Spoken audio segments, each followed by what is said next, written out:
Li persuna tagħti l-għajnuna tagħha lill-komunità mingħajr ma tistenna xejn lura huwa ġest verament sabiħ. Hekk stqar lill-kap tal-Partit Nazzjonalista Idrijn Delija meta tlieta żar il-Fondazzjoni Familji fil-Bżonn f'Raħal Ġdid. Il-Fondazzjoni fejn anke l-atmosfera bħal dejjem meta ikun hemm ġesti ta' karità uffiċjali li twildet l-idea li btet minn ġegażin tagħna, Raħal Ġdid, kandidat tagħna, helper tagħna, volontiera tagħna li sta qed jestendu l-għajnuna tagħhom il-komunità.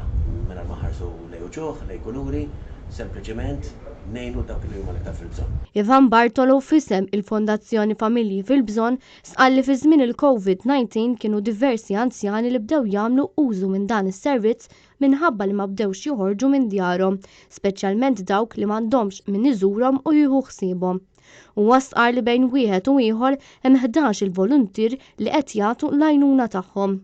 Fil-bidu li twaqfet din il-fondazzjoni, il-volontiera kienu jħejju l-ikel fid-djar tagħhom u jqasmuh fid-djar tan-nies. Iżda ma' żmien il-fondazzjoni espandiet tant li fix-xahar qed tqassam mal-1000 ikla u 80 xilja.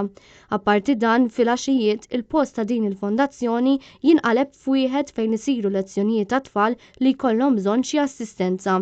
Il-fondazzjoni għandha wkoll counselor li jgħin fi problemi soċjali kif ukoll avukat.